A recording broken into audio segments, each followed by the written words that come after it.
Your shoes scuffed up, your shirt's a mess. Hair like a storm, like you forgot to rest. But I see the shine buried deep in your chest. Hold up, hold tight. We're gonna fix this tonight. I'ma get you smooth together. Welcome to another episode of the Smooth Together podcast. I'm your favorite go-getter and host, Mr. Do-It-All. And today, as you can see, I'm in a whole new spot. This is not permanent, this is just a drop by. Had to come through and see my girl, Cole. So, Cole, how you doing? I'm good. I'm so glad to see you. I'm so glad you're here. Likewise. So, first of all, tell the people where we are right now. We are at GRIOT ARTS. It is a bookstore and art gallery on North Broadway in downtown Rochester, and I've opened it up about a year and a half ago. Nice. Congratulations, by the way. Thank you. Yeah, so I had to come and drop by, see the new place. It's amazing, by the way. Great space, great vibe in here. If you're around the area, please stop by, check her out. Bunch of great books, a lot of historic stuff in here. So check it out. But let's tell the people how we know each other. Let's tell the people how we know each other. We were in a play together. We were in a Raisin in the Sun. Raisin in the Sun. And the reason I paused is because I actually forgot your character's name. Oh, so it was George. It was George. That was it. Old George, man. If y'all know George. that play, y'all know George is a fool, man. I don't know how I got what did they call that casting when it's like that character is you? Yeah. Yeah. Yeah, when you type, it's like type. Yeah, that one there. So yeah, everybody was saying it was I was type character or whatever. I don't even know how. I don't think you were like George, but you played him really well though. I did. You really did. I think the part was that made people kind of like see some resemblance is the suits. Yes. Very and the sharp. kind of like, I'm trying to, I'm ghetto bougie, you know what I mean, type stuff. Definitely. But anyway, so the character George, like that was a crazy role to play because like I didn't come from that. Mm-hmm. I didn't come from that. I came from, I wouldn't say poverty because like my parents, they did a good job raising us in the environment that we had to live in at the time in Chicago and stuff like that until they got us out of Chicago, brought us to Rochester to give us a better life. So like I wasn't a person who came from a family with money like that. And that's what George was. George was like, definitely. He was like, man, look here. You lucky I'm even coming here to see you. That's true. That's true. But no. So the Raisin in the Sun, man, you did your thing. You and Tim Nella, I told him, man, like, I don't know how y'all was able to do all of them lines. Because people didn't know that was my first play. That was everybody. That was my first play. Get out of here. I had never done a play before, ever. I think it was most of our first play. That's crazy. So that's what I thought was so powerful about it was that all of us, most of us, it was our first time. And then we had two professional directors come down from the cities to come direct us. And they have directed all sorts of things, including film and stage things. And they came down and worked with us. And we did it. Yeah. They was very patient They with were. us. They were very patient with us. And they knew, they was like, and they was definitely good at like directing us. Like, hey, this is how you need to do it. This is how you need to think about it and all of that stuff. They were great directors, so shout out to them. But yeah, back to your character though. Yeah, I was Ruth. And I didn't have as many lines as Tim, but I was on stage pretty much every single scene. So I remember after, because it's one of the longest plays, if y'all don't know, it's one of the longest plays in American theater history. Yeah. Written by a Black woman, one of the very first plays by a Black woman to be kind of nationally put on. Yeah. And it's long. And then I have a character who's out there in every single scene. She's working, she's washing dishes, she's cooking, she's ironing, she's trying to get George to marry Benita. Throwing a little ad-libs in here. Ad-libs. Yeah. So I like you, I felt like I was completely different from Ruth in so many different ways. I had actually auditioned to be Benita. Benita's woke. She's trying to do stuff for the people. She's got ideas. She's talking back to her mama. Like she's all the things. Yeah. But I'm a little older than Benita would have been. And I feel like, I don't know what it was, but they were like, maybe you should be Ruth. And I was like, okay. And I really embraced that role. She was a mother. You did. And once we got on stage, you know, and started, well, not on the stage, but started rehearsing and like working through it, I really started to really see this woman. Like, I know this woman. I know this type of mother. I know, you know, I know these women in my life. You know, they work hard, and, you know, they have dreams for themselves, for their families. They may not have all the tools, they may not have all the resources to do what they need to do, but they're holding the family down. And so there was something really beautiful about that, and being able to channel that on stage in so many different ways. So No, it was beautiful. Like I said, I just had Tim Nell on the podcast, and we was talking about how we was all supposed to do like a podcast and talk about our experiences and everything on it. So what it looks like is I'm just tracking y'all down one by one. That's right. But I still think we should all do it together. I would love that. I know. And look, you have the space. So like Tim was saying, like, yeah, you got the space and stuff. Like, no, you have the space for like all of us to be here, you know, and, you know, be sitting around and talking about it. I think that'll be something very cool to do. Yeah, for sure. And, you know, Tim knows this, but that whole experience is really one of the reasons I built this place. Because it was the first time since I had been in Rochester, I've been here about 10 years, that I was in a room full 3 months with people who, you know, were creative, wanted to build something together. A lot of us, it was our first time, and it was mostly Black people coming together to do this. And then that very first night, I think we had a community dinner or something? Was it a community? I don't think it was the community dinner. It was our community showing. I think the very first night that we performed it. Oh, okay, yeah, that Wednesday night. Yeah, that Wednesday night. And I think they had done outreach, and so most of that audience was Black. It was. It really was. It was lit. And the feeling that they gave us, the theater had never had that many Black people in there. Yeah. And probably since, and it was just really beautiful. Like the energy that the audience gave us. You know, I think there were some youth in the crowd afterward that came up and talked to us. And I felt like I wanted more of that. I wanted more opportunities to bring folks like that together, and to be able to offer that in the community in different ways. And so that was part of the dream here, was to be able to have this place be a gathering place, and for us to be able to potentially do more theater, you know, in the future and other things. So yeah. No, that's dope, man. I love that. Yeah. Love that. So congratulations on, you know, not only just having a dream and a passion for something, but actually going for it. You know, not worrying about if it's gonna fail, if it's gonna do this, that, and the third, because that's half the battle, is actually just trying. Yeah, definitely. You know, a lot of people don't understand that. They look and see somebody starting up something, and they don't understand the courage that it took to even start to even pursue that. You know, because I'm sure everybody out here in the world have ideas, they have goals and things like that they want to achieve, but it's very few who actually jumping out there and taking that risk and doing it. You know, so that light don't get shined on people enough. You know, so that's what I do. That's what this whole podcast is about, man. It's about shining the light on people and giving them their flowers for right where they are now. You know what I mean? That's so important. Because everybody is coming from some type of journey where they are now. I'm meeting them where they are, kind of like the Lord do. He meet you where you are, you know? But, you know, I'm meeting people where they are right now and just getting an update on how they got there. Because the thing about it is, there's people out there that's probably 2 steps behind where you are now, you know, and they need that encouragement or that inspiration to say, oh, okay, I just have a few more steps to get there. So what I like to do is I like to talk about, how did you get here? Like what steps did you take to actually achieve this?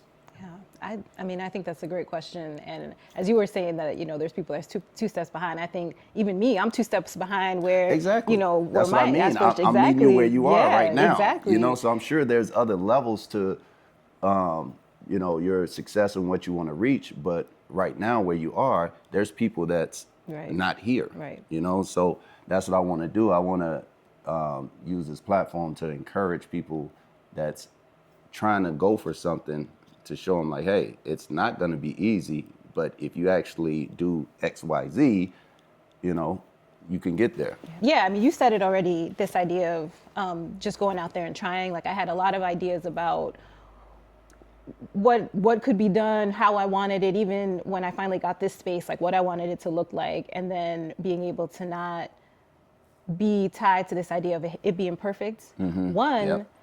and not being perfect, and then two, understanding that I also had a community that could help me. And it became really important because I was like, I don't know if I have enough money to get a physical space, you know, and put down a down payment and do all of that. And I was actually proud of myself because I had the courage enough to say, actually, like, let me put this out to the community. If this is something they want here in our community, you know, maybe we could crowdfund some of this. And actually the first couple of rent payments and my down payment for this place were crowdfunded. Wow. So I put in my own money as an investor in the business, obviously, and the founder of the business. But those first few months that I was in here, that was all money that was raised by people and me getting out there and telling people what I was trying to build here. Wow. And what it could do in the community. And I feel like sometimes we're afraid to ask For help. Ask our community, ask our people, our family. Right. And people are coming at it from different places, obviously different resources and things like that.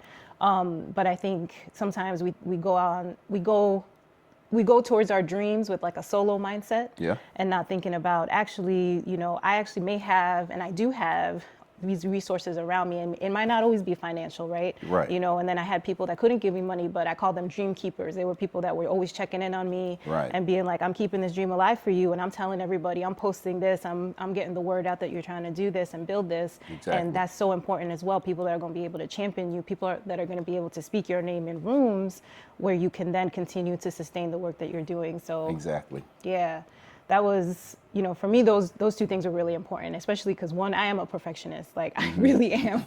And so this was a whole, I approached it less as a business, but more like a creative project, like Right.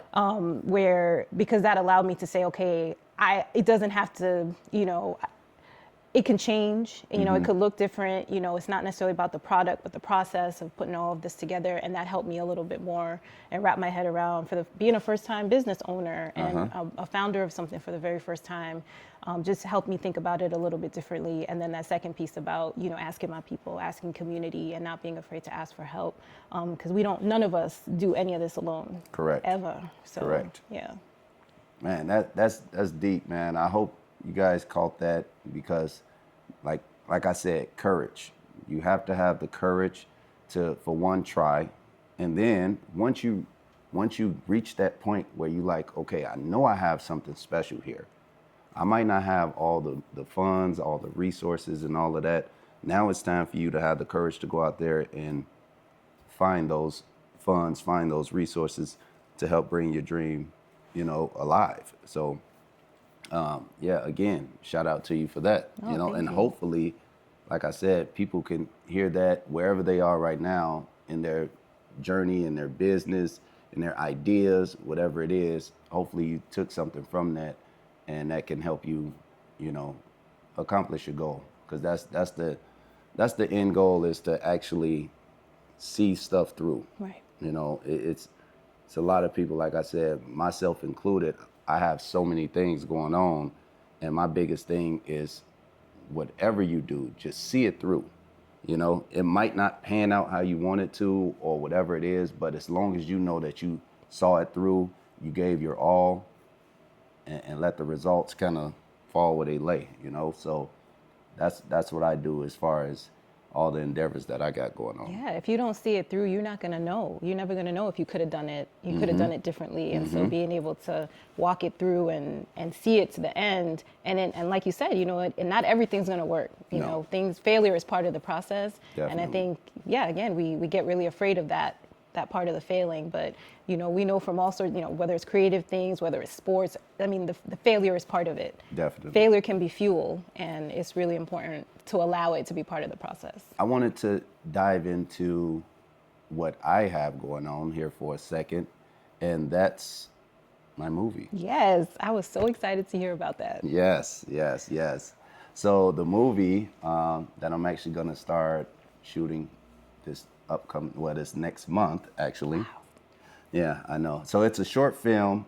It only has about 5 characters in it. There's, of course, my son Vaso Major. Then he has like a best friend role. He has this like rival kid role. Okay. and then there's a coach role, and then there's a mom role. And of course, I had to reach out to Cole.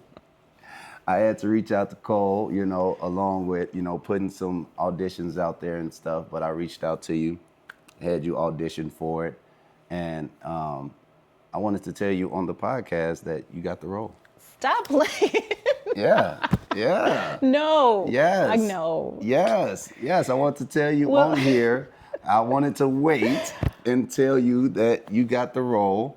You're going to be playing the mom of Vaso Major in the movie. His name in the movie is Major. Yes. Oh my goodness. Well, thank you. Yes. I don't even know what to say. That'll be Yes. my second acting role. So now you. Hey, listen, but I said off of, you know, just off of what I saw in that play, your commitment, you know, to the role. And like you said, that role, you didn't even want to do that role, but the way you committed to that and made people feel like it was real, Yeah.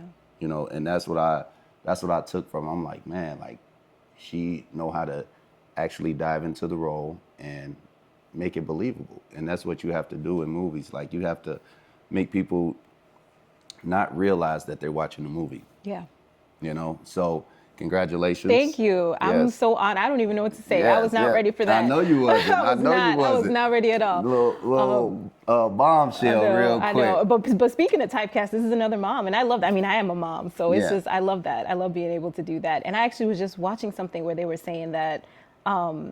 As like actors, anybody who does any kind of acting, whether it's professional, amateur, community, when you are acting, you are really, obviously you're acting and you're playing somebody else, but you're taking Right. basically every experience, every emotion, everything that You you have to. have ever lived. Yep. And you are channeling it as a vessel for this other character. And so I definitely felt that when I was doing Ruth, and, you know, I read your script for the audition, the little piece, you Yeah. know, and I was like, I know this woman. Like, Yeah. this is a mom, Yeah. and she's giving her son a talk, you Yeah, know, yeah. and lifting him up. And so Exactly. thank you. Yeah, no problem. And so, for those who don't know, like this will be my first film that I'll be directing, shooting, Yes. everything. So, it's been a dream of mine for a long time. I've always been into film, like videography, shooting music videos and all of that type of stuff. But I've always wanted to, you know, shoot, direct, and all of that stuff, my own film, because I just love movies in general. I like acting. I've been in a couple movies, short films and things like that, but like never really like had a starring role or anything like that. So I'm just happy to be able to give other people the opportunity. Yeah. You know, like giving my son an opportunity to star in his own short film, giving you an opportunity to come in and show your skills, showcase your skills. And yeah, it's gonna be super cool, man. So y'all look out for the movie Major Moves. Yes. That's gonna be set to release like the spring of 2026. And yeah, I'm excited. I love that. I also just want to give you a shout out in terms of, you know, being able to just say, I have this dream, I have this idea, and I'm just going to go for it. I think even, you know, stuff like film, even a podcast like this, you know, media, a lot of media, you know, we think we need to do all these things. We need to get into all these rooms. We need to do all this stuff. And at the end of the day, I like to continue to approach it like it's art. And Yeah, like it anybody is. should have access to it. And It we, is. you know, especially now we all have the tools to be able to shoot our own things. And we just, you know, you order a few things and can make high quality things, and then the idea that then now you're giving other people opportunity, and you're allowing your son and other people, you know, in your community, in your life, to be able to be part of this. It's really powerful. So thank you. Thank you. And yeah, like I said, man, I'm just so excited. My son knows that he's there. Every time I talk about it, I just light up, and he's just like, yeah, Dad's really excited about Yeah. this movie. Like, yeah, man, like this is, like I said, it's something that I've been wanting to do for a long time. And like, this is not going to be the only Right. movie, but I felt like with my son wanting to pursue an acting career, you know, everything that I do, if people haven't noticed, like everything that I do, it kind of goes hand in hand, you know, from the music to the fashion, to the you know, to the like videography, the photos, the photography, even the cars, like me being in the car business, like all of these things kind of go hand in hand and stuff that people, these intangibles that people want, and you know, like even the barbering, you know, Yeah. people, like grooming yourself, like so you can come to me and get a haircut, get fresh, you know, get a photo shoot, Yes. like all the above. So yeah, so I feel like I don't do anything that's too like outside of my element. Yeah. If that makes sense. But all of that is part of your element. That's what I mean. Yeah. Like I'm not like, I don't know. It's a lot of different things that people could do, you know, for money or for just a passion itself, you know. But like I said, everything that I do, I try to stay within my little world. Yeah, and it sounds like each of those things have an intention. So that's Definitely. So yeah, we're gonna start rehearsing as Okay. far as the movie next month. all right. I'll be Okay. ready. Yeah. So you're not going anywhere, right? You're not going back to New York No, or I'm anything? not going back to New York. Not next month. Okay. Yeah, I'll be good next month. All right. Perfect. All right. So yeah, I think that's it for now. What I like to do anytime I end the podcast, I like to have someone end it with whatever message they have for the world. You know, if it's something that you live by, or just some encouraging words that you could tell the people. Yeah. I'm gonna have to think about that for a minute. Take your time. Make it meaningful. Yeah, I will. Because this is on your record. It is on my record.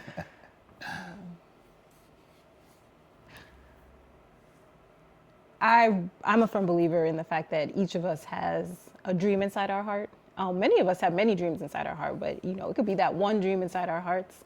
And I do believe that it is part of our purpose. It is part of why God put us on this earth, is to be able to see that through.